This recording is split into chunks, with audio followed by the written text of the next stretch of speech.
Why can I hear the light? It's okay, we've been here before. Carry on the light, they won't know it hurts more.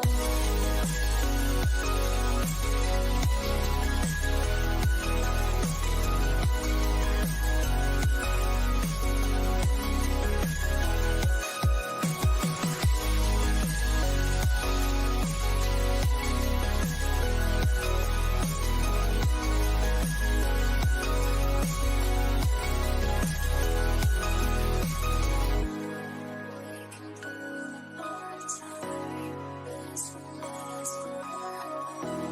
You should learn to be kind. It always ends in fire. It's okay, we've been here before. Carry on the light, they won't know it is more.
It's okay, we've been here before. Carry on the light, they won't know it hurts more.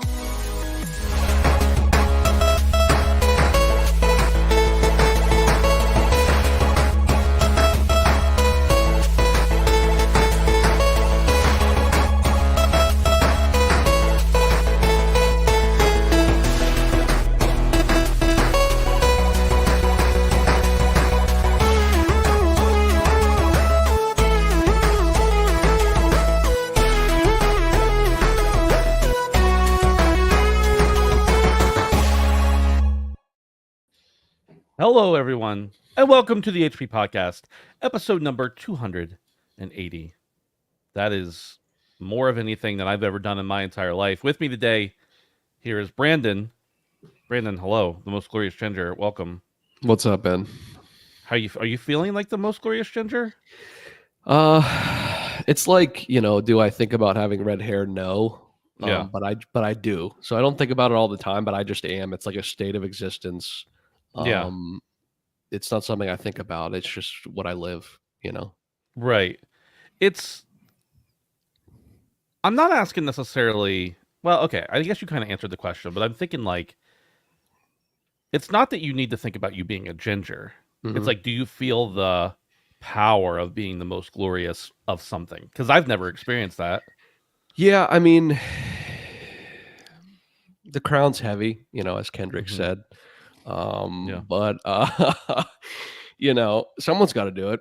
And it's certainly not going to be anybody but me at this point. So That's true. Yeah. I would challenge any ginger in existence to take the crown.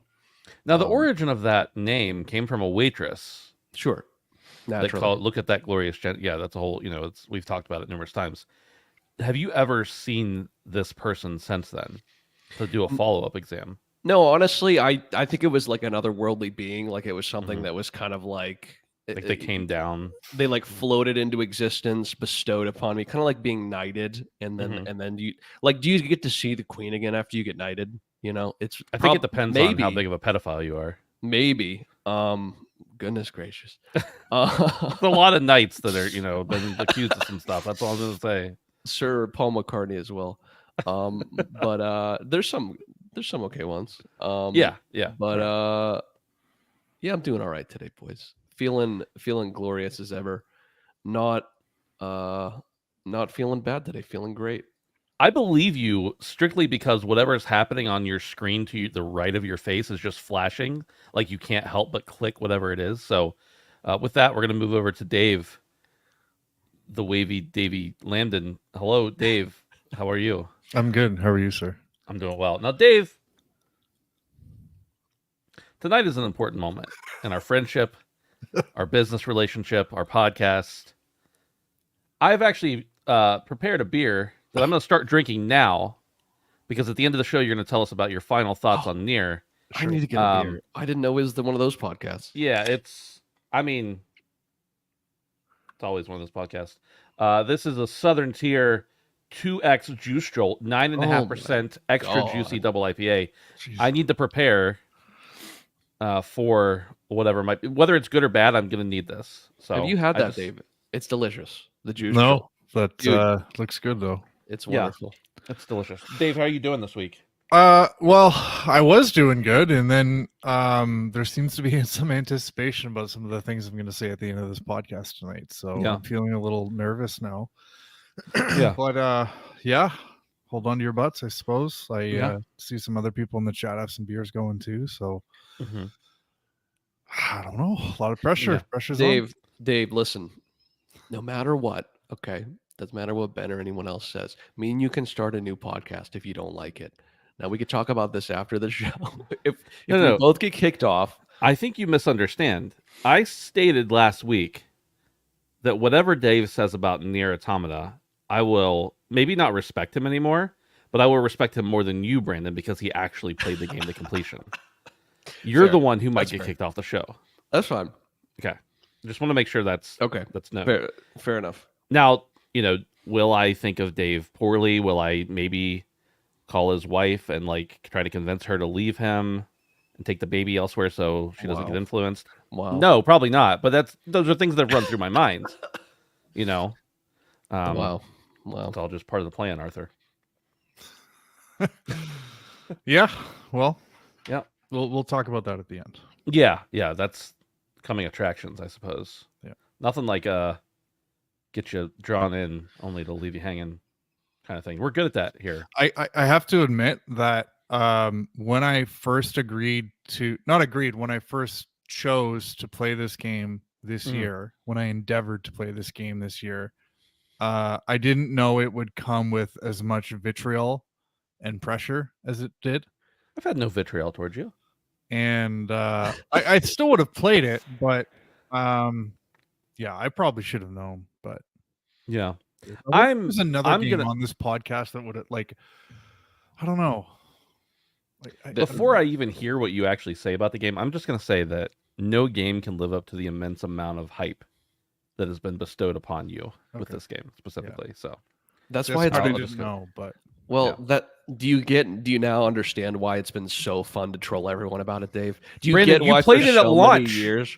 Do you you get why played for it at so launch many and didn't like years it. You don't it's count. so You don't count in this fun discussion. to just make everybody so butthurt about it, whether I actually liked it or not. Who knows? Maybe I've been lying this whole time and I actually loved it and finished it. Didn't tell anybody. He didn't. You don't know that. I could see his trophies. At one point, Brandon was like, "Oh, I hate that game. Well, you just take mine," because I had borrowed Dustin's whenever I first got. I have my own now, but I just borrowed Dustin's whenever he was done with it. And so, a couple weeks later, I was like, "Brandon, do you still have that copy of Nier I can have?" He's like, "Oh, you can borrow it, but you can't have it. It's mine." I'm like, "Oh, so you do like it? You do actually like it?" Now, you may just say, "I would like my physical collection." I know it's because he was just he sleeps with it or something. Mm-hmm. Yeah, that's Um, it. That's yep. it. Boys, let's talk about some video games. Hulk Hogan in the chat. I'm curious to see how Hulk reacts to the waifu discussion later. Number one. Actually, no. Before we do that, now, you may want to wait till the end of this episode to decide or not, but if you want to, you can support us over on patreon.com. Wow, the screen just did a crazy thing. What just happened? Patreon.com/handsomephantom for as little as $1 a month. You get ad-free early access to the show on audio feeds. You can also catch us live here on YouTube every Tuesday night, 7 p.m. Eastern.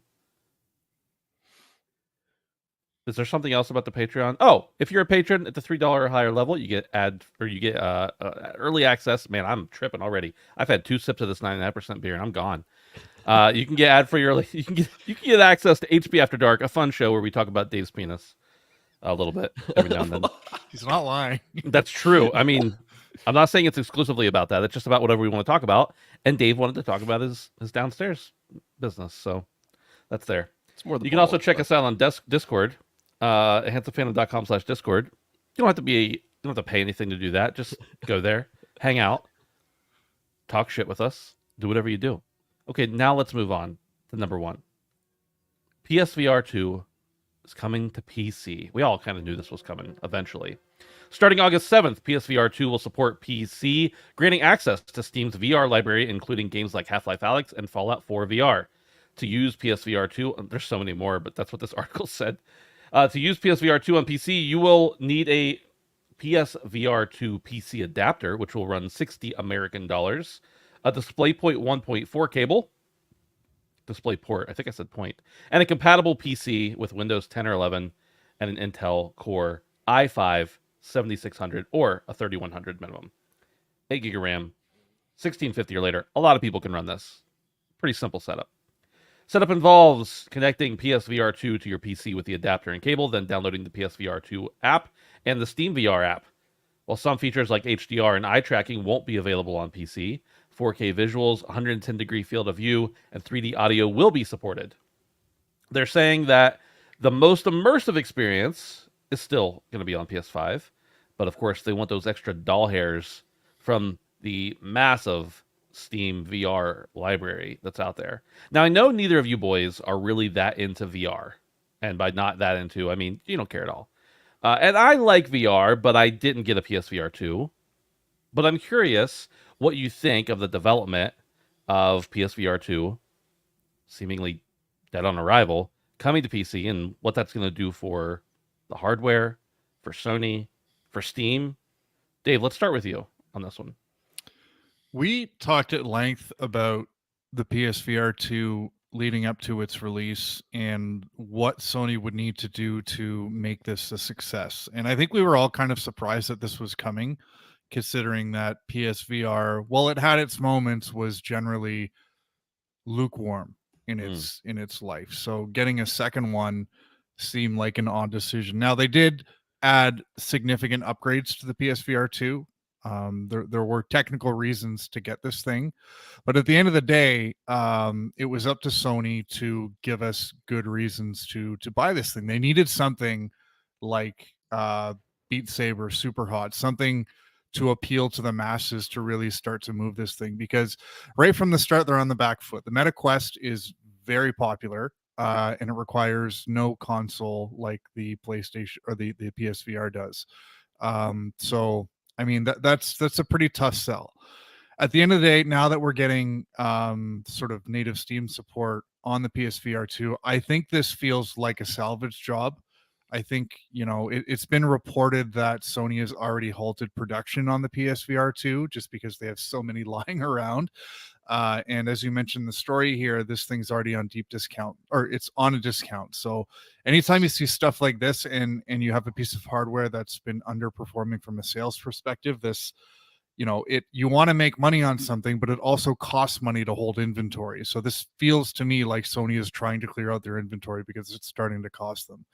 The other thing is we kind of talked about when, leading up to PSVR 2 is that they needed to leverage their expertise in making killer AAA games to make something AAA for PSVR 2. But now that I've kind of had more time to think about it, I feel like the VR market and the gamers that kind of flock towards this thing are maybe a little bit more casual than I thought. Because, I mean, we had the Gran Turismo thing, we had Horizon Call of the Mountain, and like there are legitimate like AAA experiences for PSVR 2, but it just doesn't seem to be moving the needle for people. Whereas, the people I see gobbling up the Quest are like kids and casual gamers, people who just want to jump on and play, something that's more of a workout for 30 minutes and then put it down. And I don't know that AAA experiences really appeal to those people. So at the end of the day, there's numbers out there to show that the Quest is just way too far ahead for PSVR 2 to catch up, and I think this is just an attempt for Sony to kind of clear out some of their inventory and eventually move on from this thing. We did actually see quite a bit of new VR stuff coming from not from Sony, but at Sony State of Play. So I don't think they're abandoning it altogether, but I don't think they're really going to be investing too much more in this. And I really don't think there's going to be a VR3. This is just kind of not Sony's game anymore, in my opinion. But yeah, curious to hear what you guys think about it. Yeah, I was just going to specify a little bit. There was some VR stuff at the State of Play, but none of it was from Sony first party. To date, let's see, during PSVR 1, did we have 2 games that were first party? A couple. Not more than 5 for sure, but I think it was only a few. And so far you've got some that they've probably helped fund. With PSVR 2, we've only got 1 directly that's first party. So an interesting tell there. I don't know if it's a chicken and egg situation. Like, did it flop because Sony didn't make games for it, or did Sony not make games for it because they expected it to flop? I don't know. Brandon, your thoughts on PSVR 2 coming to PC? Yeah, I mean, honestly, I think we did talk about this, and I think back when we were talking about it more heavily a month or two ago, I said this was probably something they needed to do to kind of continue the ecosystem, and push this hardware into the green if they possibly can. Dave hit it on the head. The Quest is a far superior product, especially for a market that is looking for value. I mean, a lot of people don't have a ton of money to spend, and if you've already spent money on the PlayStation, most people aren't willing to then go spend an almost equal amount of money on something like this. So I don't know that anybody that's in the premium market's going to go out and buy PSVR 2. I think this will increase the chances of them being able to scoop up some extra revenue. I agree with Dave on that 100%. But I do think it does have a lot to do with the lack of support, the lack of software. And I think that this was even a problem, as you literally just said, Ben. I think this was a problem for the first PSVR. So why we even got a second iteration if they hadn't planned on coming out with something super strong? I thought from the beginning it was weird. Even back then, and it's not just VR as a medium that I'm not super into. It's this specifically. It's so weird how they went about it. So. I don't know, man. Yeah, I think that this is the only way they're going to kind of recoup cost on this thing. And I wholeheartedly agree with Dave. I doubt we see another one. And if we do, I think it'll be drastically different, or drastically cheaper, or I don't know, maybe it'll hook up to your phone. I don't know. I just don't see the way it is now happening again, because I feel like they couldn't have barely broken even. I'd imagine they're in the red. So. Yeah, unless I totally missed it, and I just did a quick Google search here to find out. I don't even remember seeing any kind of post about them hitting 1 million units. And we're talking what? They're at it's over 50 million, maybe it's over 60 million PS5 sold. And they haven't even had 1 million PSVR 2 units sold. At least they haven't reported. Yeah, that they've reported. Yeah, that's certainly possible. And maybe that will come after this. There's a recent sale on them as well. I think it's $100 off right now, or until the 12th, I think it is. So that may come soon, but that's a pretty abysmal selling rate for a piece of hardware. And you're right. Oculus has or Meta has all the advantage. It's a $200 cheaper device that is able to do not all the same stuff. It has some different features, of course, but it's VR. You can buy it for many more people who are interested in a $500 PlayStation. You get one for your grandpa, and you can still have fun in it and not have a PlayStation. You don't have the wires attached. There's so many advantages to the Quest. Now, I have no doubt. I've used the PSVR 2. It's an amazing piece of tech. It's awesome. Sure. But it's a big pill to swallow to be like, well, if I want that, I'm not talking about people who have a console and want a VR device. Right. I'm talking about people who want a VR device. When they're looking at them, they're like, well, I'm going to pick the one that I can take everywhere, that's cheaper, and seems to be almost as good from a layman perspective. It's comparable enough. Yeah, it's comparable enough for, especially for somebody who doesn't. You're going for the hardcore with PSVR 2. Right. You're going for the everyman with the MetaQuest, and sometimes the everyman wins. So the other thing is, and this is good and bad for the ecosystem, for the hardware sales. It is really, really freaking easy to pirate games for the MetaQuest.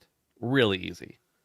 And I'm not saying that's a morally correct thing to do. I'm just saying there are people who are going to buy the Quest. Let's say they have however much money they want.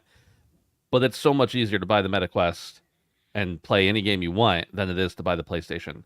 Not to mention there's so many more games available. So it's not a surprise that they're going to bring it to PC.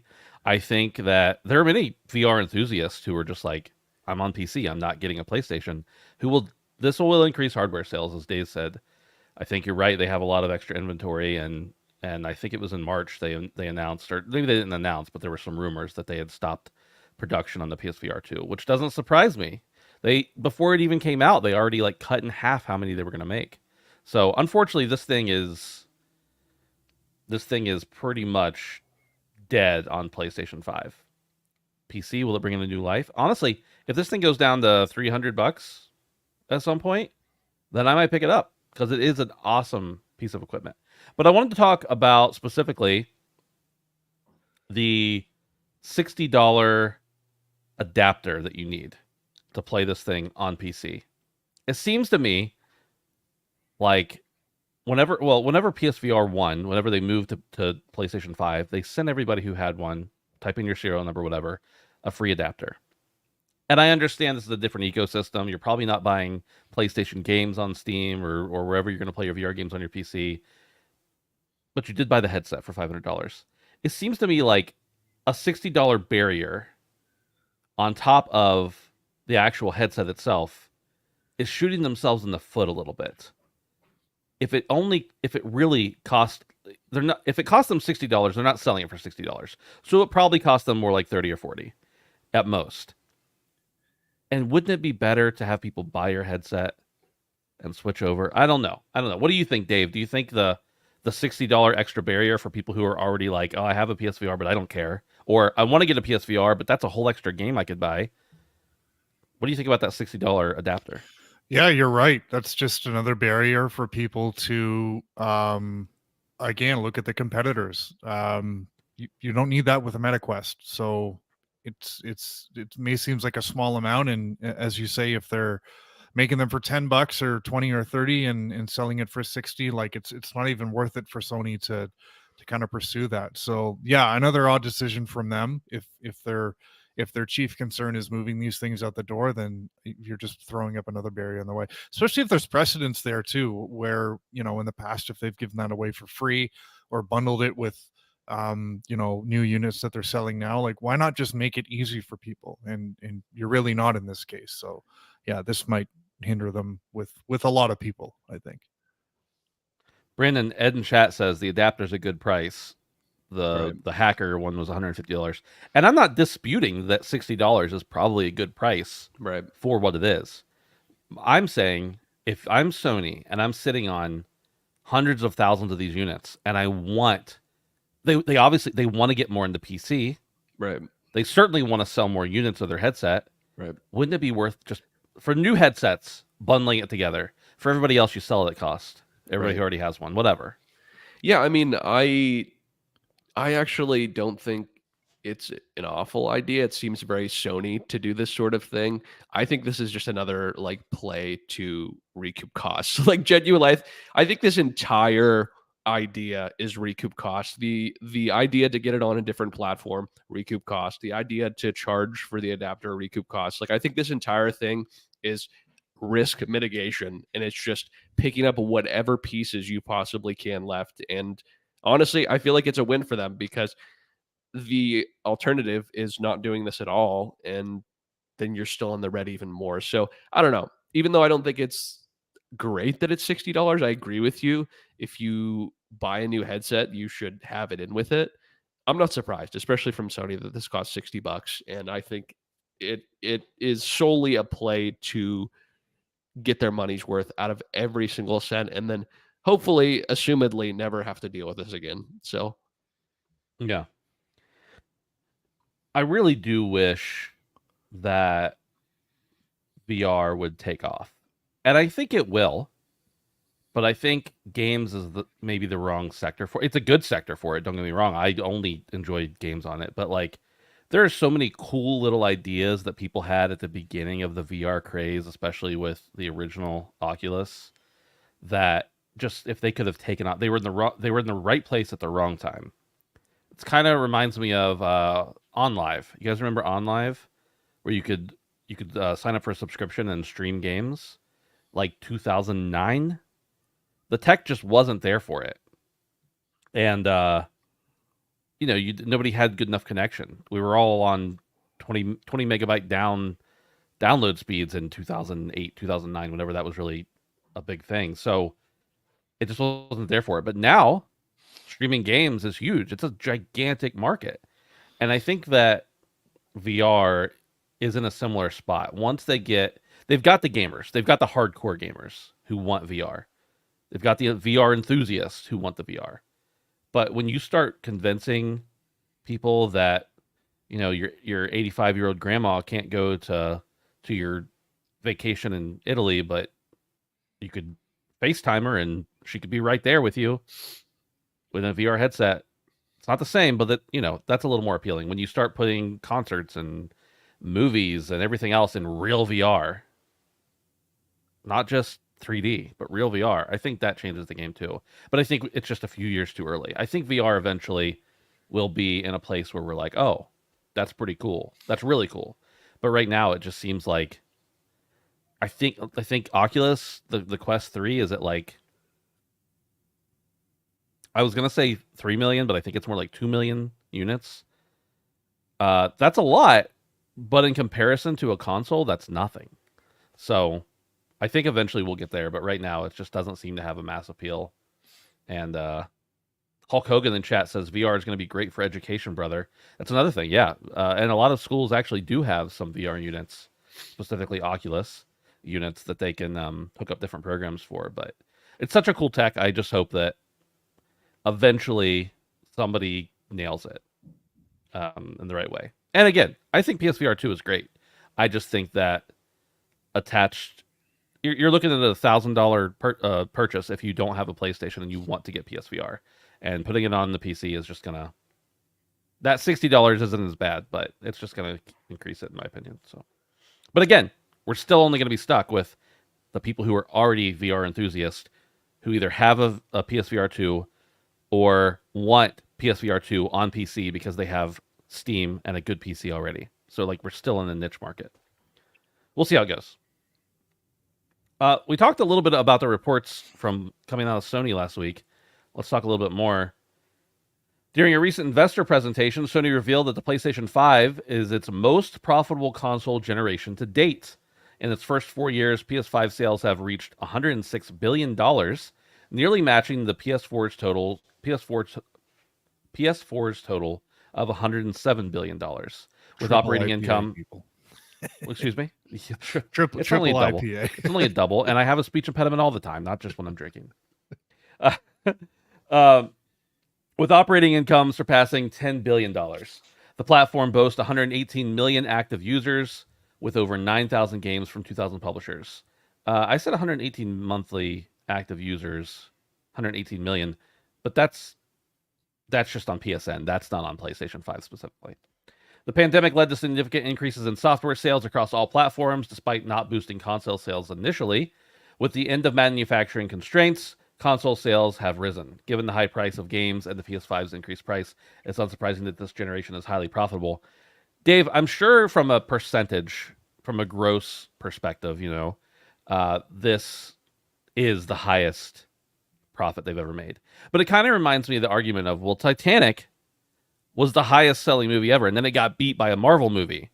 But if you adjust for box office prices, Titanic is still kind of up top.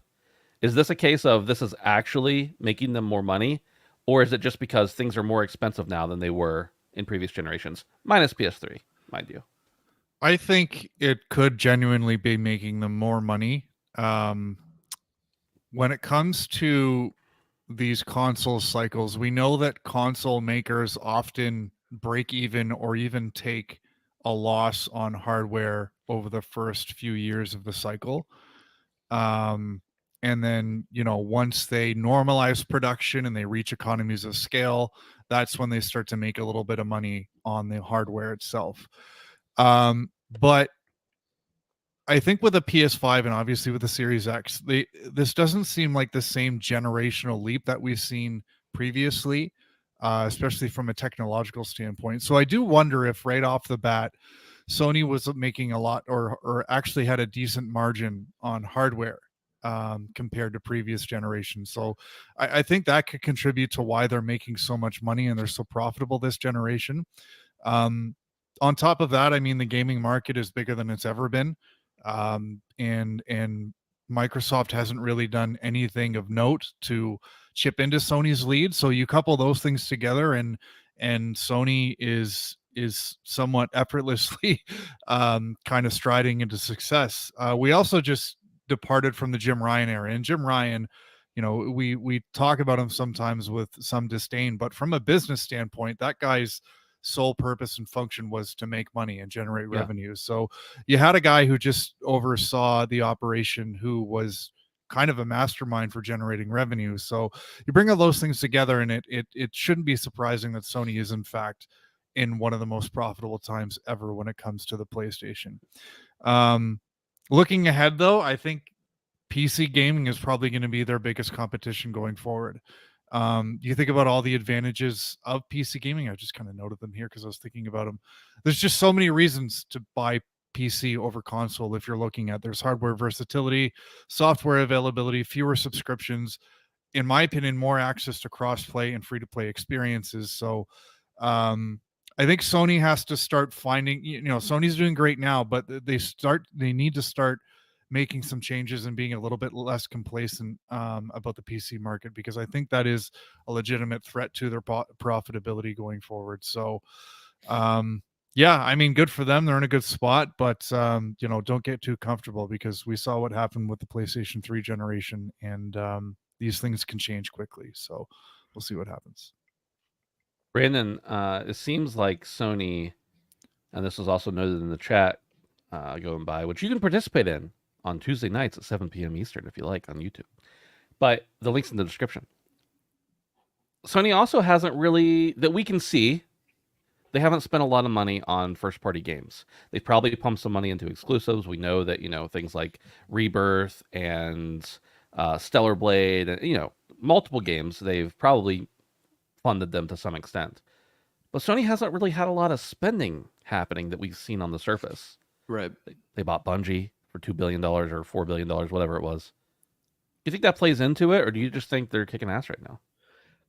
I think Dave brought up a lot of good points. I think we can't sell short too that they have been winning for 2 console generations. And when you buy into the ecosystem, you're more likely to continue to buy into the ecosystem if it continues to be the one on top. I think that's honestly the biggest part of it. Much like myself being an Xbox 360 gamer and buying into the PS4, if I hadn't switched to PC, I still would be a console guy. And when the PS6 comes out, as long as it's not awful, I probably would just continue that trend. And I think most gamers are casual. We kind of talked about this earlier. And, once you find a clear winner and you build a huge PS4 title, you build a huge PS4 library. I don't know. It's just like a reciprocating effect. So I think that winning back to back has really helped them to continue the streak. Yeah, man, I guess this is good. I don't think it necessarily has to do with the cost of the machine. I just think they very clearly took a huge lead. And that's just kind of reflected in both the PS4 and the PS5's numbers. I think that's the biggest factor, honestly, is just when you buy into the ecosystem, you're more likely to continue to buy into the ecosystem unless you just completely leave. So it really makes me wonder, to an extent, what's Xbox going to look like next console generation? Because if I'm an Xbox gamer, and I used to be, I mean, I still play on Xbox, but that's beside the point. If I'm an Xbox gamer and I see that the games are going elsewhere, not all of them, but many of them, The company seems to have a little bit of confusion about what's going on. Like, there's a lot of negative signs pointing at Xbox right now. And don't get me wrong, they're still hugely profitable, I'm sure. They're owned by Microsoft. They're not in any danger or whatever. But if I'm deciding between the next console and I'm like, well, you know, Xbox has always been good to me, but it's that but, like, do that hesitation. And if I'm somebody on Xbox and I can only afford or want to get one of the consoles, PlayStation looks like a pretty good option Right. because, you know, they're moving a lot of games over there and they're doing less exclusivity stuff. And why buy a box for the exclusives if they don't stay there? So I don't know. There's a lot of people who are hardcore for their whole lives and that they'll stay that way and they'll continue. I don't think Xbox is going anywhere. That's not what I'm saying. I'm just saying, like, when you introduce that like modicum of doubt into people's mind, that's when it gets slippery. And that kind of points to that what you were saying about, like, you buy into the console generation that's winning. Well, everybody who was an Xbox gamer who is now a PlayStation gamer switched at some point. It's just a matter of what that tipping point is. And especially if you're like, for me, I usually buy both consoles. Maybe not right at launch. I'll usually buy one at launch and then get the other one later if I can. Always get the other one later if I can, whether it's during the generation or after. But if I got to choose, maybe I choose to get a different one first than the Xbox than I always have. So I don't know. It's an interesting time, but we'll talk about it a little later. There might be some stuff coming from Xbox that we didn't expect. We'll see at Summer Games Fest. All right, boys, I wanted to talk a little bit about the state of play that happened last week. This was announced on a Wednesday, and it happened on a Thursday. And we got a good bit of stuff. Whether you liked any of it or not is a different question, but there's a lot of stuff there. So I wanted to go through, and we don't have to talk about every game. I just want you to pull out maybe a couple that were interesting to you or that were really not interesting to you. And let's just spin on that for a bit. Brandon, let's start with you. What's something that really struck you or you really hated? And we'll all chime in on each person's, selections. Yeah, no, I'll just kind of start with one of the things that I was excited about, but I guess the most lukewarm of all of them was the Until Dawn remake. I'm really excited because I love this game to begin with. I don't know that I'm going to hop on it right away, but I am glad to see that they are updating it because I thought some of the worst parts about the game were the age that it showed. Having went back and played it recently, so I think this is good. It looks great. The game is one of my favorites of all time.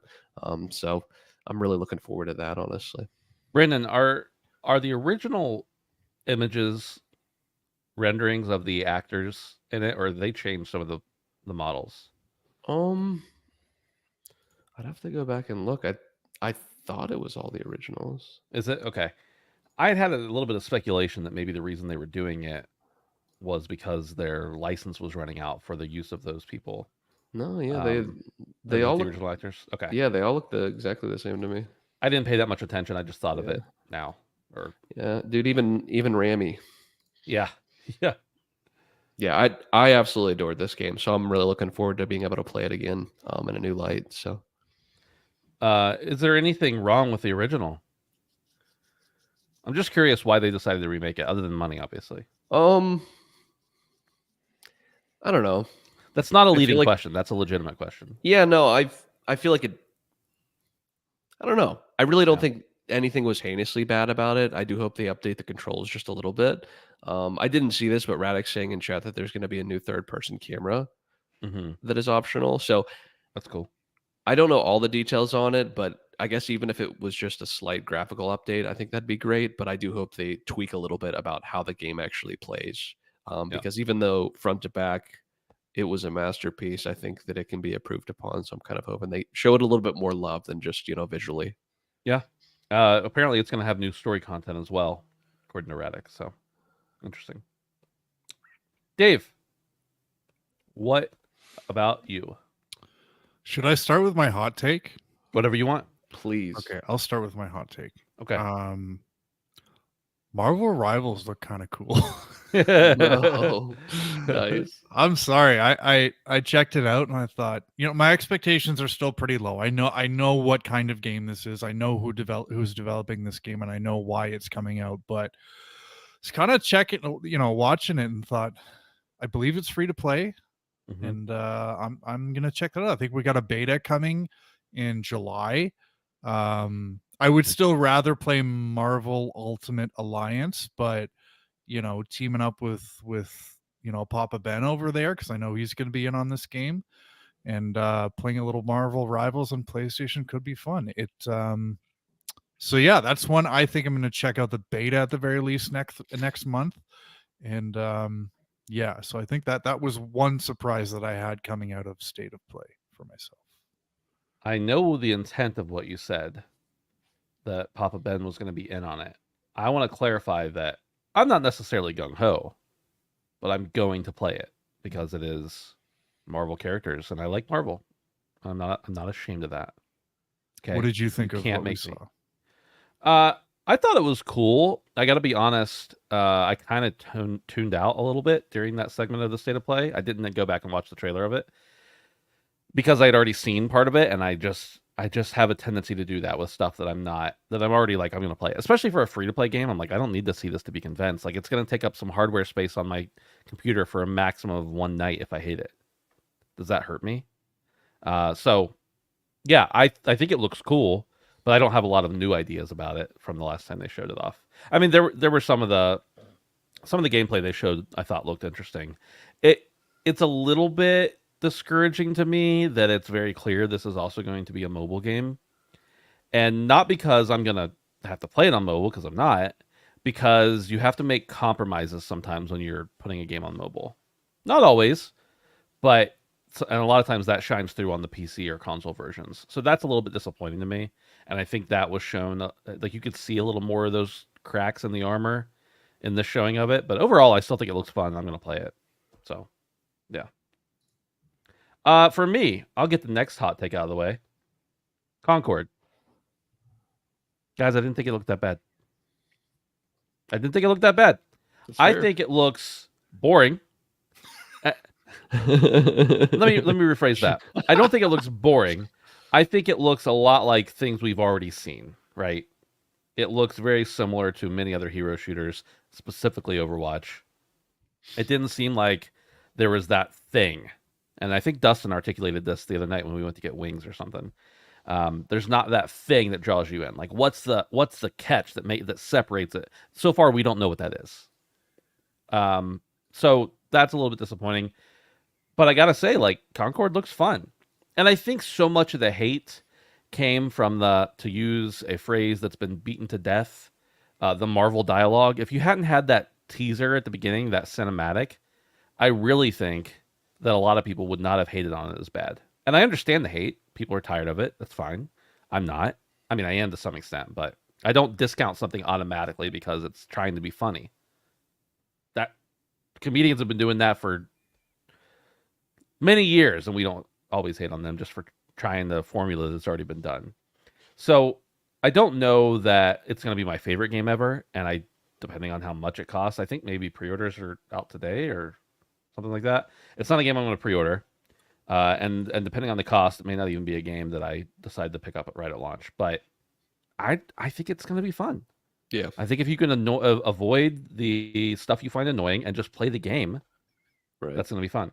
The one thing it does have going for it, it's gonna have those new vignettes, the cinematics, every week. I think they said, which is, if they can keep that up, if they've already got a lot of that prepared, or they will have it by launch, I think that's a huge thing, because whether they're good or bad, it feels like content, right? And Right. content gets spread across the internet. Even bad things turn into memes, and that becomes popular. So I don't think it looks that bad. I'm not going to say I'm excited for it, because I'm not. I'm not generally excited for anything, though, to be fair. So I think it's going to be fun. That's kind of the long and short of it. No, I tend to agree with you, Ben. I think that it looks fine. I am a whore for the first person shooter, but I think it will wholly depend on how much this sort of thing costs, because there are other things in this genre that are no cost. Yeah. So I mean, that's just the thing. You said it earlier. Like why do I buy into this and not just play Overwatch 2 or Marvel Rivals? You know, so they're Yeah. once they show more, I think I'll be more inclined to be interested. I thought that it looked fine as it stood. Maybe generic in some ways as Yeah. it is, but I don't know how to say it, but a lot of the things that we see are never like completely fresh in the gaming industry anyway. We hardly ever get anything that is wholly unique. So the people that are really harping on that about it just kind of, I don't know, they just like the bitch. So The main criticism of what we saw about Concord was about the dialogue, the things that were supposed to be funny and didn't land. And Right. I get it, but I don't play. This isn't a game you play for its humor, right. right? Do you know how many of the same voice lines I heard repeated over and over and over and over and over in the hundreds of hours of Overwatch I played? That didn't stop it from being a fun game. Right. Exactly. And guess what? Everybody's comparing it. Oh, this is supposed to be like Guardians of the Galaxy. It sure is. Because when they came up with the idea for this game 5 or 6 years ago, probably, that was what was hot. And guess what? I like Guardians of the Galaxy. Yeah, so do I. So if it's Right, going to be, yeah. yeah, okay, you're just maybe you're ripping it off, but if it's good, if it's a good game, I don't really care about that stuff. Right. That's my hot take. Yeah. Brandon, we're back to you. Anything else that looked appealing or particularly not appealing, or just that you found Yeah. interesting? It doesn't have Yeah, I to be don't relevant to you. I don't know how long we want to spend on this, but I have two more Yeah. that I can kind of wrap into one if that would be easiest. Do it. I thought Astrobot looked awesome. Yeah, I really loved Astro's Playroom. And yeah, this is great. I love that they're taking it to a new level. I've seen they have an exceptional amount of levels and enemy types. And we talked last week about how cool the hardware was, and how cool Astro's Playroom was, and how underutilized the software and the things you could do with the controller are. And here we go. So this is good news. I don't give a fuck if it's $70. I'm playing it because I like the first one enough. So, yeah. Did you guys like this? Are you hyped for this? Oh, yeah. Yep. Yeah, absolutely. Astro has always been a pleasure. The first one that was Astro's Playroom, Yeah. the one that was in VR, It- whatever that was. I didn't play it in VR, but it was I just think pack-in. Astrobot Rescue Mission? Yeah. Yeah, that was fun. Obviously, the one that came with the pack-in for the PS5. I think the fact that one, it was a fun game and it did so many cool things with the controller, as well as the fact that you actually had a pack-in for the first time in 3 console launches, Right. And it was fun. was pretty cool. Right? I Yeah. feel like that can't be understated that it's a pack-in and it's not like they could have just done the menu screens where you could just like look at what the controller can do and then feel it in your hand. But it's like a Right. game, and that's the coolest part about it. Right. So yeah, I agree. This is an easy, and this is a game that like my wife will probably check out and be like, "That's cool." She might not play the whole thing, but she'll Right. play it with me. Right. And my kids are definitely gonna love it. They love Astro's Playroom on the launch title for the PS5. So it's an easy pickup, and it's cute and endearing, and obviously it has a ton of PlayStation lore hidden throughout it that is going to be particularly meaningful to longtime PlayStation players. And that's something that I like, is that they're like reflecting on the brand as well. I don't care if it's just to make them money. It's going to work. Exactly. That's fine. Right. They should do things that will make them money. So I will say, Brandon, the thing I was most happy about with this is that they did not go back and make it a VR game. Because Right. one, we already talked about the abysmal sales of PSVR. Right. PSVR 2 specifically. But two, I just feel like this is a game that it can be experienced by everyone, so it should be. Everyone who has the money to buy it should be able to buy it, whether they have the extra hardware or not. If you got a PS5, this should be a game that you were able to buy and play without the extra peripheral. Right. Other games, yeah, design them for VR you want. Astrobot, even put it in as an option if you want, Right. but don't make it mandatory. Exactly. And I guess lastly is Monster Hunter Wilds. Oh, yeah. So this looked amazing. What did we see it last year at Summer's Game Fest? We got more of a little story reveal. We met some characters. They all look very cool. I love blondes. And then yeah, man, it just looks great. It continues to look amazing. We got a lot of a lot of really interesting, dope-looking monsters. We're going to be able to ride things in this, which I came into the series in Monster Hunter World where you could not ride anything. And to my knowledge, now Dave, correct me if I'm wrong, other Monster Hunter games, including Rise, you can like ride on a dog and stuff, right? So that was something that I felt was really missing from Worlds was, a mount. And so in the trailer confirmed that there's a mount. And I'm seeing some stuff come out online about potentially based off of some of the information that's been put forward, you might be able to dual wield weapons. Potentially, people are speculating. So that would be huge. The monsters look cool. The world looks amazing. It just looks like more of the same. And I really, really genuinely love the world.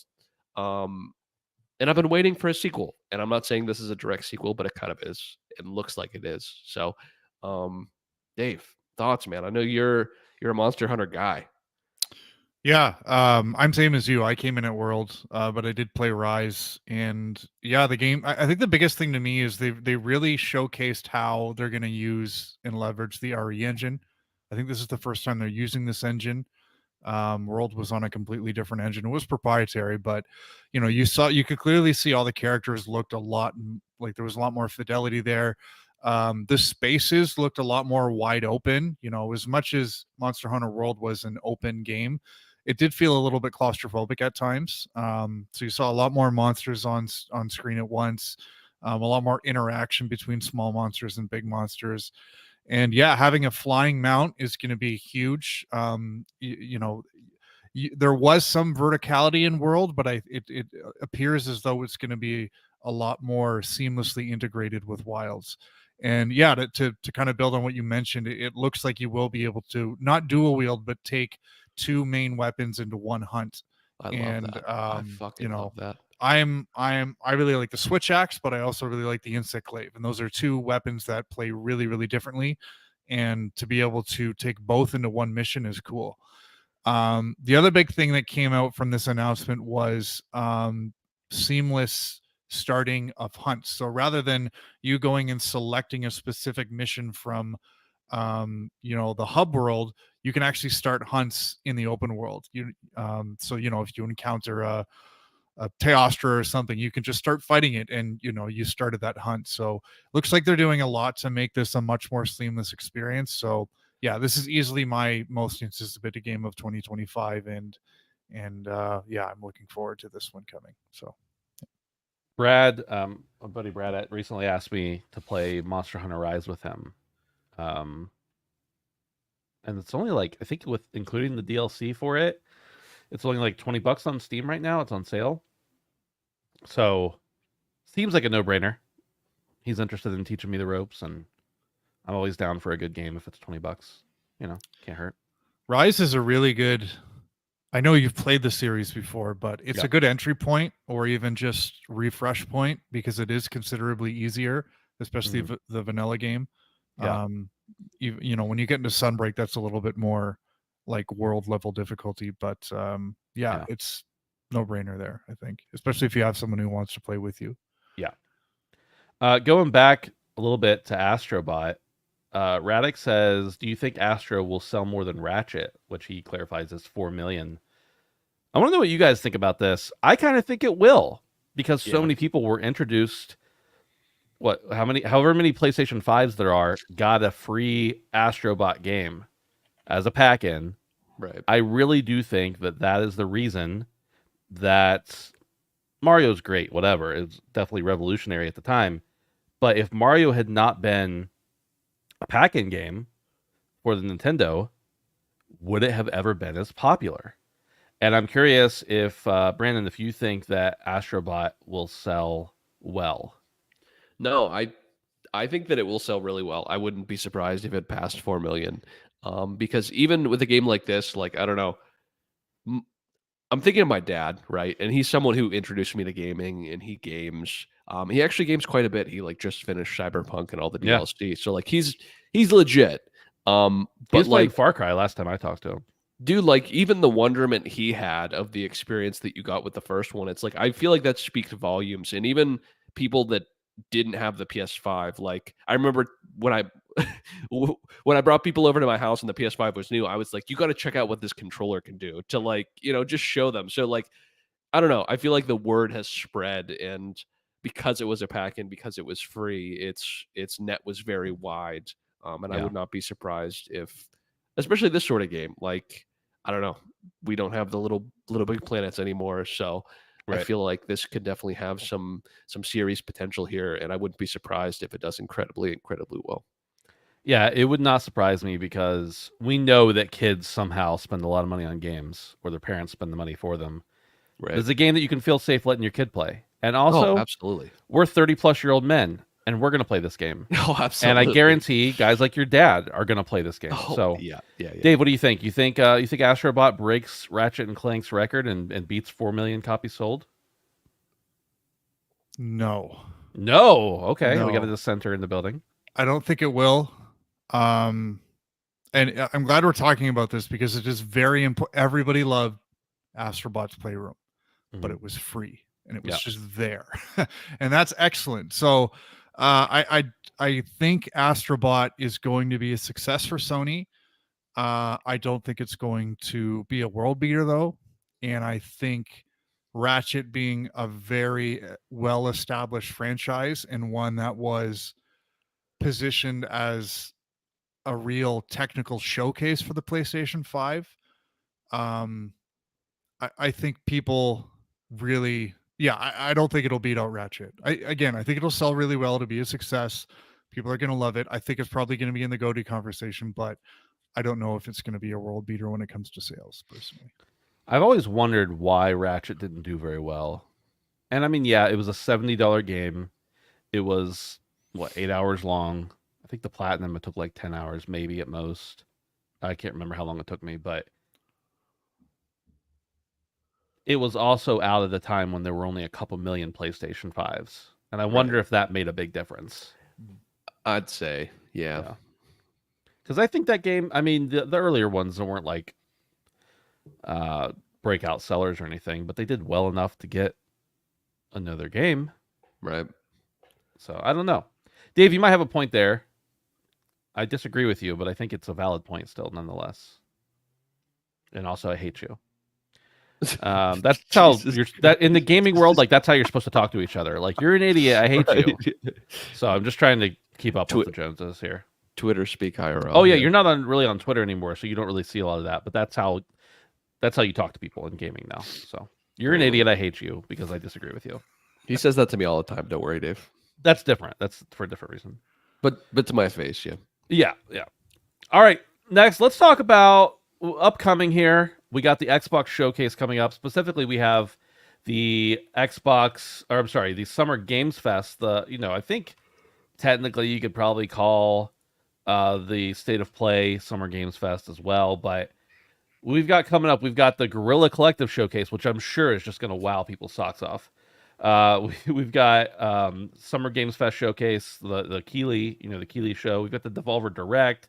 We've got Day of the Devs. Lots of indie shows coming up. And of course, the Xbox Game Showcase and the Black Ops 6 Direct. Brandon, I want to throw it to you first and see if there's anything, one, that you're like, this is definitely going to happen. We're definitely going to see this.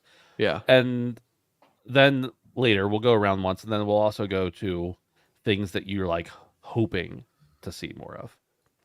Yeah, I don't know. I'm really looking forward to seeing more of Black Ops. We kind of talked about this last week, but yeah, I'm looking to see what they can bring out. As far as what I want to be there, what I think will be there, honestly, I mostly had predictions of what I was hoping for. Whether or Yeah, not go for that. Yeah, that's fine. I feel like there's a high chance. I don't know.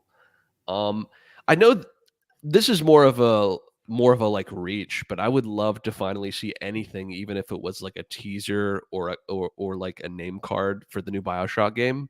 I know that's kind of wild, and Keighley's been like really tamping expectations. Essentially, he's just it's going to be a lot of stuff we've already seen. As Keighley does. Yeah. He keeps saying that, and I don't know if that's just him, doing what he typically does. But I don't know, man. I feel like this has been baking for a while, and we really haven't known anything about it at all. So I'd love to see something. Yeah. Yeah, and I don't know, Dragon Age Dreadwolf. I know we don't know a whole lot about that. And I'm not a Dragon Age guy, but I'd love to be convinced. I think that they have a lot of talent, and I think the games kind of stand for themselves. So I think something new would kind of potentially draw me into the series. But Brandon, word on the street, and I don't know if you and I talked about this or not, but word on the street is that Dreadwolf is probably coming this year. oh no shit, So if we don't see something at this showcase, I would doubt it's coming this year. But It's not that's the word on the happening this street right year. now. Yeah. Yeah. Okay. But yeah, I guess just lastly is I would love to see some more of Indiana Jones. I know we saw a little bit of gameplay and stuff like that, but I don't think there's been like a story trailer yet, has there? No, nothing substantial. I would love to see a story trailer. I don't know if we're that close to it yet. But People keep saying this year for that game, but based on how little we've seen of it, I would, and when we found out about it, I would be hesitant. But I mean, anything's possible. Maybe they're Yeah. just keeping it close to their vest. But Xbox doesn't tend to do that. That's the thing. right. They don't tend to keep things close to the vest. They're like, we're gonna have a new game in 19 years. Right. Please be excited. Right. And I guess lastly, and this is kind of a way out there for me because the genre itself I feel like is overplayed and overdone. But it's John Carpenter. So Toxic Commando. Do you guys remember that one? Yeah. So I'm just interested because it's John Carpenter. Really, that's it. I'm sure the game's gonna be fine and the whole zombie thing is kind of overdone at this point, but the man's a legend. So Yeah. that's kind of what I'm hoping for. Kind of a scatter shot, but Yeah, that's fine. Dave, what about you? What do you think we're gonna see? What do you hope to see? I don't know what we're gonna see. I have a few things I want to see. I guess the big one for me is I want a release date for Avowed. Yeah. Apparently, that's still slated for this year. So I can only assume that's going to be sort of a September at the very earliest release from Xbox. I really want to play that game. Yeah. So yeah, I'd love to see a release date finally for that, and really hope it doesn't get pushed to 2025. Should I keep going? Yeah, please. I would love to see confirmation that Gears 6 is coming next year. I don't think there's been any indication that that's going to be the case, but just in terms of when that game was first announced, and There's and- rumors for sure, but again, it's just it's check marks on Twitter, farming engagement. So who knows? yeah, it would make sense. But I would love that. As I mentioned a little while ago, I've been playing through the original series on my 360, so I'm really raring for some new Gears of War, and I really like the new games. I realize they haven't done a lot to reinvent the wheel, but that's okay for me. So yeah, that's another thing I'm hoping for. And then the last thing for Microsoft specifically, I do have a couple others, but you can come back around to me if you want, is some actual gameplay from Fable. Technically the first trailer we got of it was, whatever we got last year with all the actors and stuff, that technically The first one was just a title screen. yeah. Yeah. And then the one we got last year was in-engine gameplay, but I actually want to see what the game looks like being played, because it's been a long time since we've had Fable. I think it's been 2 or 3 generations. So to see what it actually looks like in this generation would be cool. So I hope we get that. I understand hoping for all 3 of those things is asking for a lot, but yeah, that would be. I do think the Xbox show is going to be the most interesting of everything, and that's excluding the Call of Duty part. Call of Duty is going to be Call of Duty, but yeah, my hopes aren't super high for this Summer Games Fest. But I think if you go in with low expectations, you're going to come out happy. So yeah, Dave, I totally agree with you on the Xbox thing, and I think because of this, morale in the Xbox community, for right or wrong, is low right now. And people are, discouraged, specifically super Xbox fans. And I understand it, even if I don't always, the highs and lows don't affect me as much because I just play games, whatever I want to play. And I don't really care that much about the brands, to be frank. But I think that if Xbox does not hit it out of the park this year specifically, people have said that in previous years, this is the year where Xbox needs to hit it out of the park. to get their player base engaged again. And after Hellblade coming out and being a mess, which, by the way, has anybody heard anything about Hellblade in the last week? No, because everyone already forgot about it, for good and for worse. Nobody's arguing about it anymore because it doesn't matter. It's just you either play it and like it or you don't like it. It doesn't matter anymore past that. But I do think if Xbox has a bad showing, it will reflect more poorly on them than it has in years past. And I wouldn't be surprised, honestly, after everything that's gone on with them, to see it affect their share price, Microsoft's share price. Now, obviously, most investors do not invest in Microsoft for the gaming. But I think there's a large enough contingent now and there that if it's bad, you might see a couple cents change. But that's just speculation. I'm not a scientist or anything. So, or an economist. Economist. You're not the Wolf of Wall Street. I'm not the Wolf of Wall Street, believe it or not. You guys kind of hit on a few of mine. I was going to say that I think that I will probably see something from Gears, although that's not original to me. There's actual somewhat credible people out there saying we'll see something from Gears. And I know that a lot of stuff's been leaking on YouTube and via employees potentially. So, but the problem is you don't know what to believe and what not to believe. And also, if I'm somebody high up at Microsoft and I see a leak comes out for a big reveal we were going to have, guess what? I'm pulling it just to screw over those people. So, but that's, I'm just a dick like that, I guess. I don't know. So yeah, I think that once again, Xbox is going to be the most important show. I think some other shows are going to be fun, but I love Devolver. I think Devolver is great. I think everything they put out is fun, even if it's not my cup of tea. It's a good game. But I have no idea what to expect from them. None whatsoever, because you never do. Like last year or 2 years ago, they put out a digital coin. They put out, cryptocurrency at their showcase. I wouldn't have expected that. They're probably going to do something crazy. Of course, Ubisoft is going to be super predictable. They're going to show off the new Assassin's Creed game. They're going to talk about X-Defiant, probably Season 1. Season 1. It's going to be run of the mill. What we're expecting. Probably talk a little bit about Skull and Bones, if I had to guess. So Outlaws. who knows what's going to happen there? I'm sorry. Star Wars. We'll talk about Outlaws, Outlaws most likely. Outlaws. Yeah. Because I like Star Wars. I don't know if it's going to be a fun game, if it's going to be good as a game on its own, but because I like Star Wars, I think it's going to be fun for me personally. So I think Call of Duty being on Game Pass is going to be a big center point to that specific showcase. Obviously, it's a Call of Duty showcase. They're going to show us 25 minutes from the campaign, which is going to be approximately 1/3 of the total campaign length.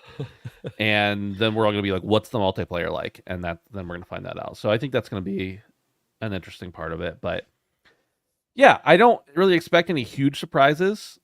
Wouldn't surprise me to see a little more from Judas.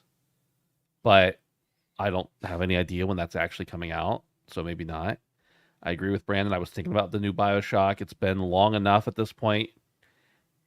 It's been long enough. Doesn't it feel like it has to have been rebooted multiple times? That's what I'm saying. It's just the fact that we haven't even gotten I don't know. I'm thinking of some of the other BioShock reveals that show even a little bit. It's we've got nothing. We don't even have a title screen at this point. Literally nothing. Yeah. So yeah, I agree with you, Ben, wholeheartedly.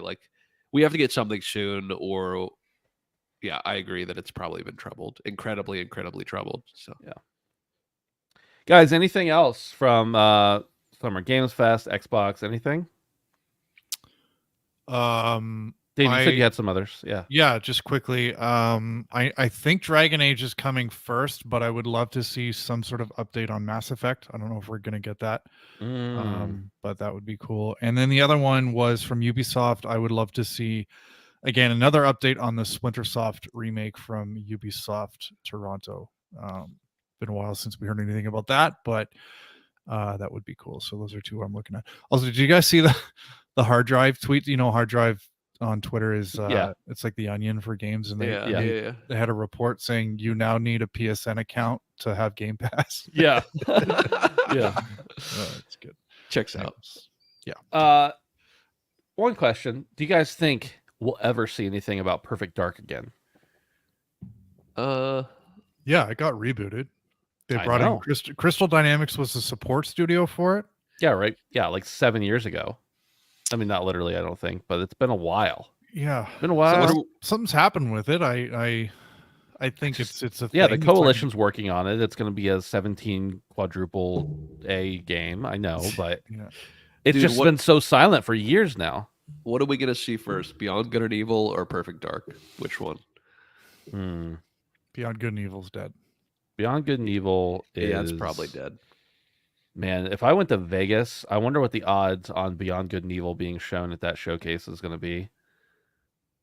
I'd put $10 on it just in case, because I Wow. guarantee the odds are low. You know, Hit the parlay. it's like I think there's an episode of The Office where somebody's like they offer Kevin like 10,000 to 1 odds or something. He's like, when someone offers you 10,000 to 1 take it. odds, you always take it, even if it's only for $10. You take it. All right. Boys, it's that time of the show where we talk about what we've been playing. Brandon, we're going to start off with you because you're a simple Yes. man enjoying Thank you. not so simple games. Yeah, sure. So I'm still playing Elden Ring. I'm finally at the last leg. I'm at Crumbling Farum Azula. I beat Goth Mommy. Yep, the Freudian slip there. I beat Rot Mommy. The hardest boss in the game. No summon. Giga Chad. Please. Dave has a say- question. Yes, please. Sorry, I saw you mention this on Discord, and I just want to confirm the Rot Mommy is Melania, right? Yes, sir. Okay, thank you. Yeah. Continue. As it should be. Yeah. But no, it was amazing, and I did it on stream, which was super exciting because I was actually legitimately a little bit worried. I can honestly say that all the other times I beat her, I either had like Mimic Tear or Black Knife Tish, or I like had some other person helping me. So this was the first time I did it bareback. And it felt really good. So I'm at the last stretch. I hope to be done honestly in the next couple days. I might squeeze something in between now and the DLC, or between the end of this playthrough and the DLC. I might try and squeeze in another game. Maybe Red Dead 2 or something. Oh God, maybe. I don't know that there's enough time for that. But yeah, we'll see. But it's been great, man. It's been really, really good. And who knows, knowing myself, I may even just start another playthrough as soon as I'm done with this one. So Yeah. maybe I'm lying to myself. Maybe I wanted to play Fallout 4, but once I get done, I might just be itching to come right back. So You need That's like a about good it. 20-hour game, honestly, between there, I think. If you're going to finish it within the next week, like a 20-hour game would probably soothe your nerves a yeah, little bit. kind of reset me. Yeah. But that's it, boys. That's it. For me, mostly been playing Sea of Thieves because I am a pirate and that's what I do. Still having lots of fun, but nothing really new to talk about in there. Every time I play the game, it's different. And it depends on who you're playing with and what you're doing, but it's fun. I love the game. The game is good. V Rising. Another game I've been talking about for a few weeks, and I've been playing this with a couple buddies. And we just hop in like once or twice a week and get a little progression. If for those who don't know or don't remember, it is a vampire-themed survival crafting game. Lots of fun. You go out, you kill bad guys, the bosses. You kill lots of mobs and stuff too. You come back to your base. You use the things you unlock to build the base bigger. And you have to stay out of the sunlight, which is a really cool mechanic because the sunlight is there for half the day or a little more than half the day. So you can only really freely travel at night. Otherwise, you have to stay in the shadows. And if you get into an enemy encounter during the sunlight and you get knocked into the sun, that's going to hurt you as well. So you got to be pretty tactical with how you do that kind of stuff. But we're probably like halfway through. I'd say halfway through all the bosses at this point. And the difficulty is ramping up. Of course, it's very dependent upon how many people you have in the party. And you get to a point where you're like, well, I can't go fight that guy. Well, we'll go fight that guy once. You get there, you get wiped. You're like, okay, we need better gear. And then you have to go and do 10 other things to upgrade all your gear before you do the next part. And I really love that cycle. And the other night for like literally an hour, all I was doing was going between one machine and the next, just transferring crafting items. And I was like, this is awesome. Like, I love that part of crafting games, survival games, where I'm just making the stuff, where I'm building the stuff. The building's a little more simple. You just say, I want a wall here, and there's a wall. I like games where you're actually having to place them and stuff like that. I like things to be tedious, is what I'm saying. And it's not as tedious as I would prefer. But it's really good. It's a lot of fun. V-Rising, I think it's $30 or something like that. I've been playing on PC, and it's great. I'm really having a good time. And I know that the guys I'm playing with probably aren't going to want to do a lot of endgame. But what I've been seeing is that the endgame is like really fun. You can churn out some really cool things. So yeah, it's been a good time. And speaking of really tedious things, I don't know why I've played 20 hours of Gas Station Simulator this week. Good for you, buddy. You're the sim boy. That's what I you am are, the though. Sim boy. Not the Sims. I'm not a big fan of the Sim. I mean, I am a fan of the Sim, And- but I don't and- like, whatever. Not to be confused with the simp boy. That's also something different altogether. I am not the Simp boy, at least that I Okay. know of. Gas Station Simulator is pretty much exactly what it sounds like. You get thrown in the middle of a desert, you get ownership of this gas station, and your uncle gives you a loan for like $5,000. And you can, of course, get more loans from him later in the game if you need to, but you got to pay him back, or a guy on a motorcycle with a bat comes and breaks your legs. During Gas Station Simulator, you have to manage so many different things. It's unfathomable. You have to refuel everyone at the gas pumps. You have to run the cash register. You have to you unlock all these things separately, but eventually you have to manage the car washing station. You have a garage where people can come in and get their tires and their mirrors changed or whatever. You have to manage that as well. By the way, every car that comes in this garage has at least 2 flat tires and 1 broken mirror, and I'd like to know in what world that actually happens, because It's that's hard. a lot of broken mirrors In the desert, man. It's in hard the in desert. the desert. It is. Yeah. It is hard in the desert. There's, speaking of the desert, there's sandstorms that come through. You have to get your equipment out and move that out of the way. You got to clean up the gas station. You got to sweep the floors and make everything look nice. On top of all that, those things don't just happen automatically, right? You have to go in and you have to make the orders for all of them. You have to order new parts for the garage. You have to order gas to get delivered.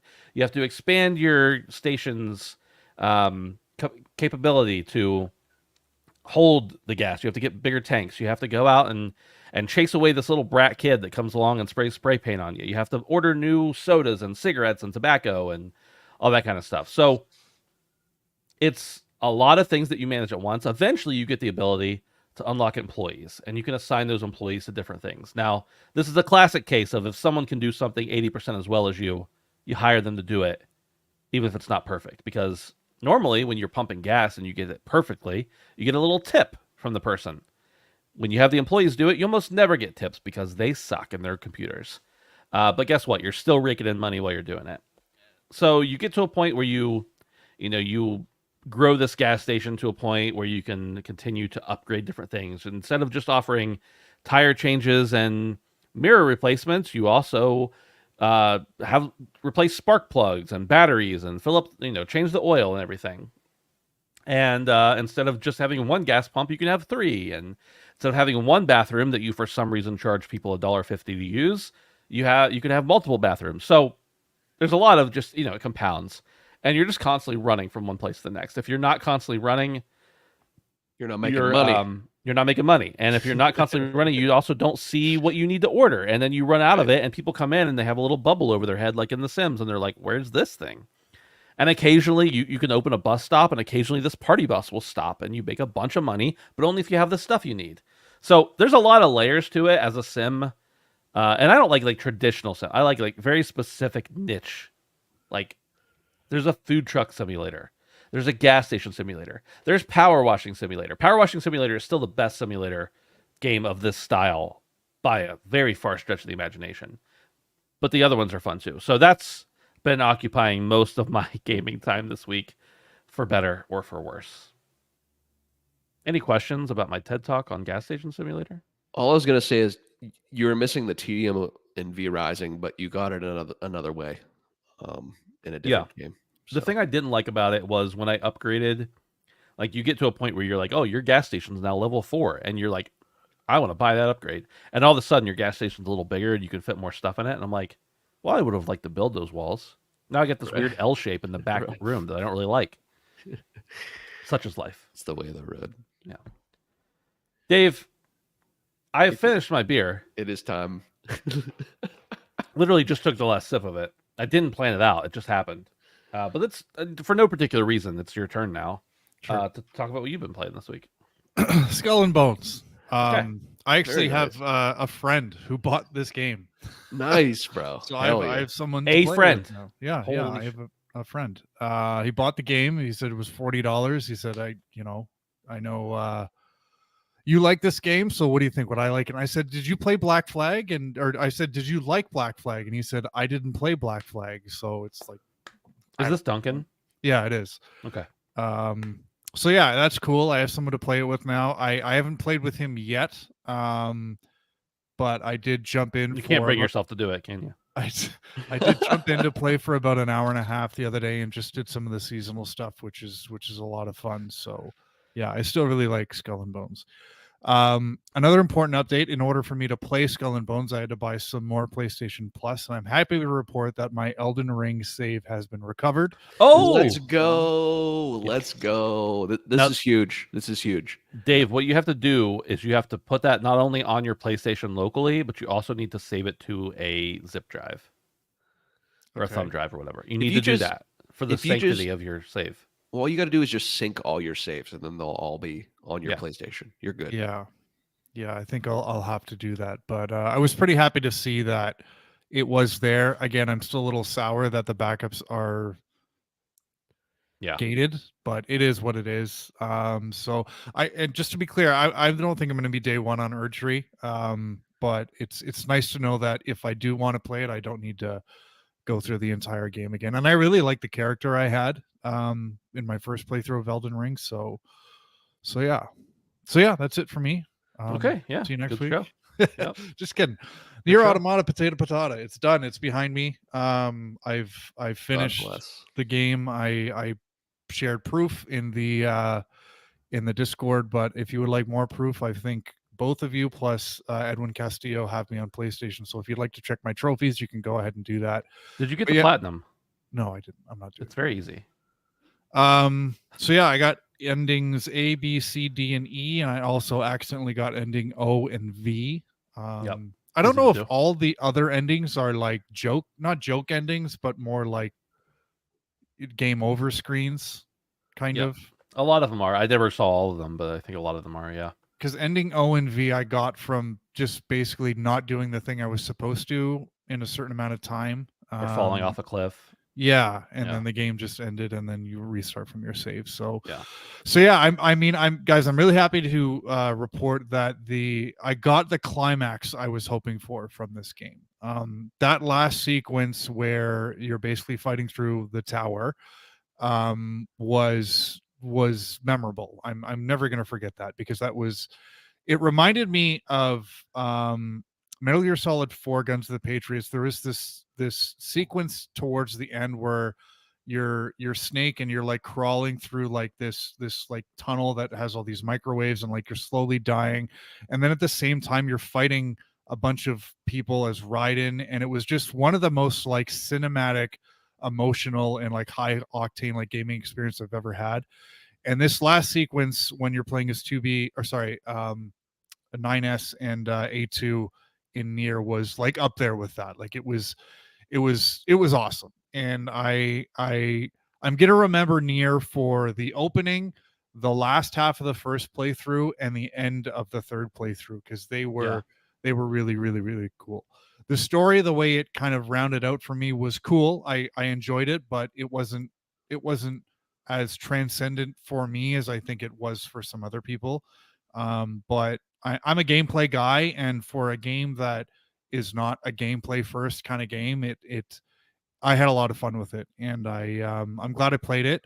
It's for a game I rounded it out in under 30 hours, and I think that was a good length of time for it. But I really enjoyed it, and the last ending E, I think the little mini game was kind of dumb, but I did like what you got from the little admission from your pods. Mhm. which was, I think, from a story standpoint, that was a really nice way to kind of end out the game. I'm trying not to say too much because Yeah, yeah. spoilery stuff, but Right. For those who haven't played it, like Brandon. yeah, I yeah. plan on playing it. I at some do. I point. do think that second playthrough really kind of tarnished the experience for me. Yeah. Not like to again. I'm speaking very positively about this game, and I'm gonna think back on this game positively. But I don't think it was necessary. And I get Yoko Taro's eccentric, and but it was just so unnecessary. And I would think about how I would change this game for me. And I don't know why Platinum Games and Yoko Taro weren't specifically thinking about me when they structured this game, but Right. True. Yeah. if true, they had, and this is might be controversial, but it's Brave, so it's okay. I would have not actual playthroughs, but the first part of the game you play as 9S, and then it leads directly into the part where you're playing as A2, because I feel like 2B and A2 played very similarly, and I felt like 9S and his whole struggle Yeah. was so much more interesting than just playing as the stoic 2B. So I feel like, and that would have eliminated that unnecessary second playthrough.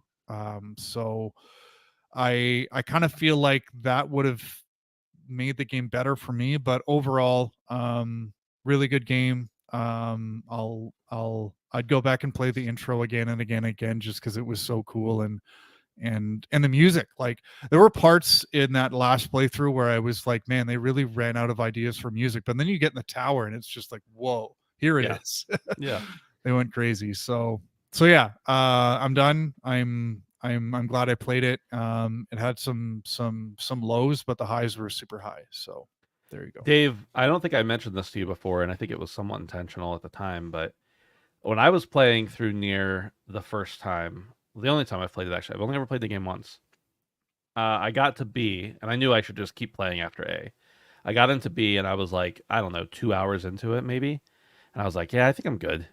And Dustin was like, no, that's not how this works. You have to finish B, and you won't regret it playing after that.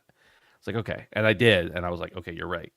But I agree that B playthrough, if it did not exist or existed in a totally different way, then the game would be I consider it a masterpiece, but I think it would be a universal masterpiece because, and obviously there's some people who don't like universal masterpieces, and that's fine.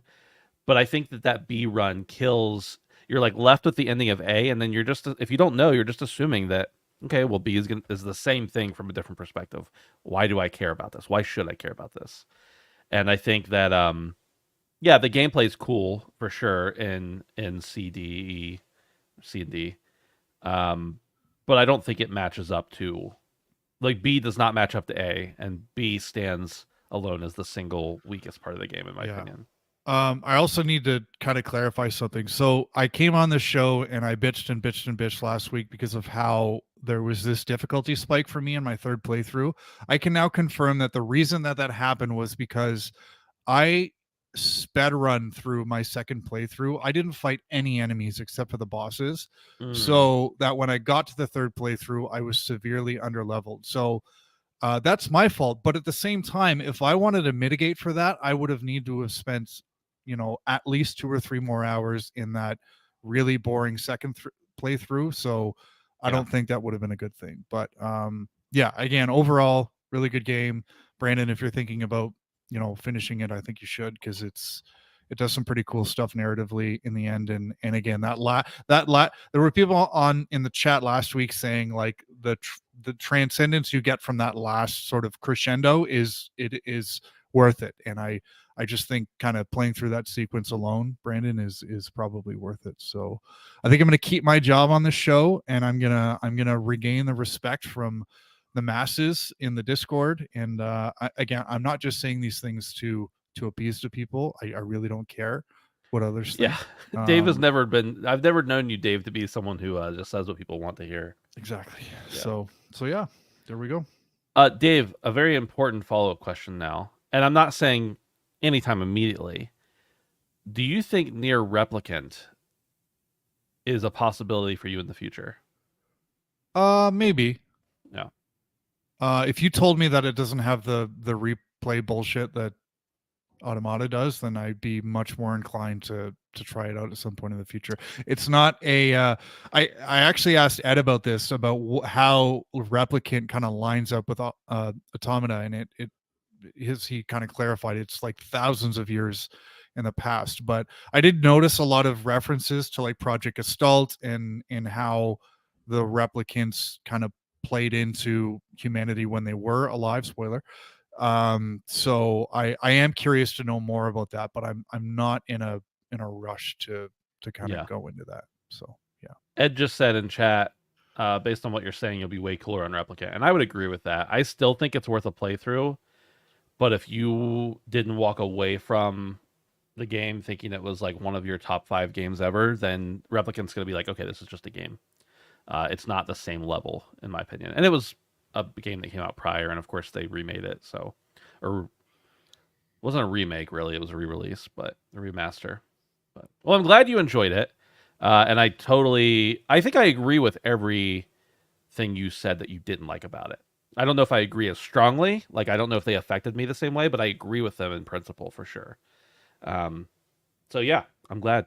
I'm happy. What's next for you, Dave? What's your next game besides Deep Rock Season 5 that we're going to play together? Yeah, that's the big one. No, I'm going to jump back into Skull and Bones. Okay. There's a lot of stuff I want to do in that, and I also want to finish up the Gears of War trilogy. I'm about halfway through the second one, so yeah, those games just go so fast because they're so good and well paced. So yeah, and I haven't actually played Gears of War 3, so that'll be new for me.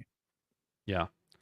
And we can play. You don't have, once your subscription runs out, you don't have to have a subscription for us to play Deep Rock on Steam, right? No, You have it on Steam I'm now? on Steam now. That's my primary. Nice. So yes, Perfect. absolutely. Awesome. All right.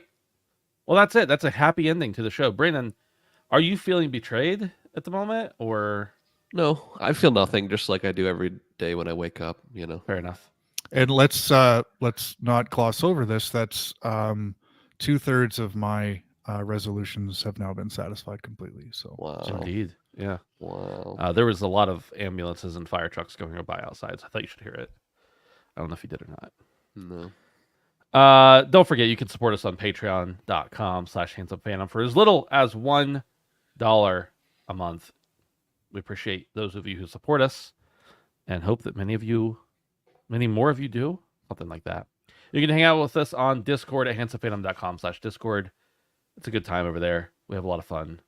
Come join us, whether you are a frequent listener, an infrequent listener, a patron, a non-patron, whether you pay more than you have to, like some people do.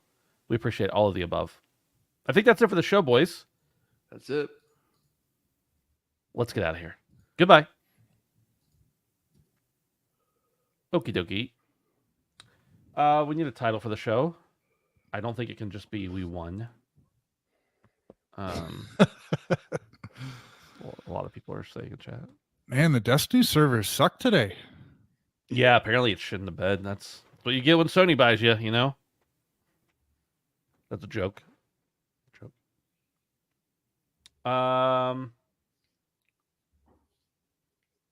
Dave beat Automata.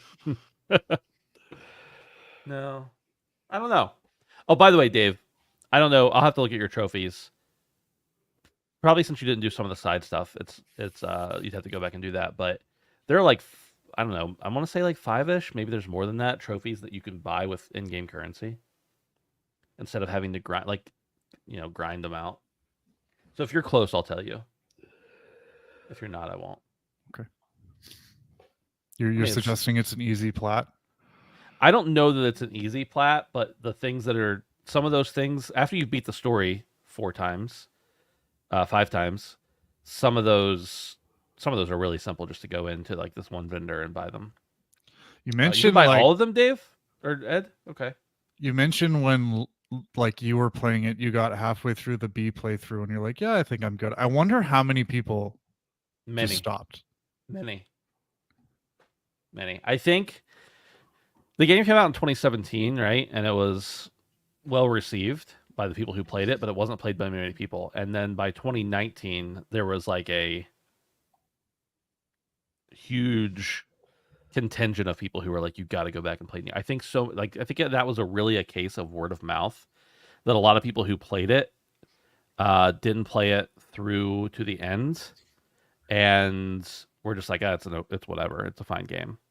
And I think that by the time those 2 years had passed, so many people had been like, no, like done the same thing Dustin did to me, where they're like, no, you got to keep it going.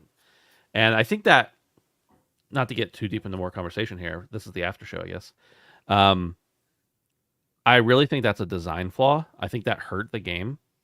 And I think that Yoko Taro's eccentricity is usually a benefit to his games. And I think in this case, it was a detriment.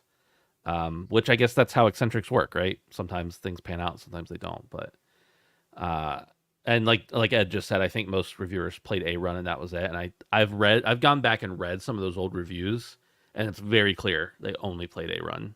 And that's, the game doesn't tell you this is more of the same. This is more of the game. This is not the same game. Keep playing. This is the game's not over. But I mean, it kind of does through hidden messages, but I think that decision to make those optional and roll credits instead of just this is more of the game hurt it a lot. I do.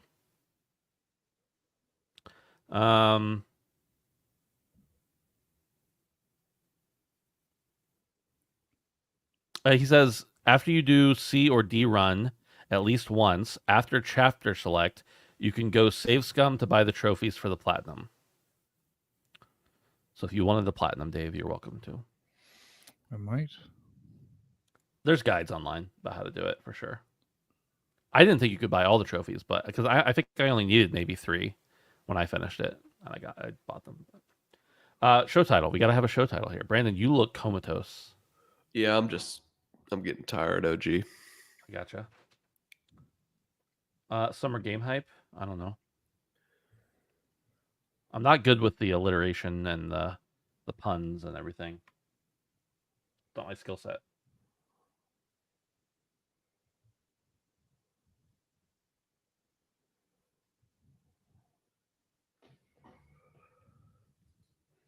Steaming pile of PSVR. That's There it. you go. There you go.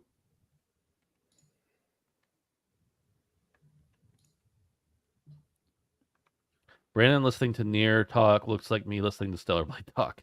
Whatever, Ed. You're so butthurt over that game. He is. Just play it. If I play Nier, will you play Stellar Blade? It's got to be next. Stellar Blade, or was gonna play Stellar Blade. It's got to be next year though, because if I fail, I'm not playing it twice. Wow. You gotta get on Red Dead, man. I'm I know. getting stressed for you. I know. You clearly don't have a plan here. Yeah, that's kind of how I live my life.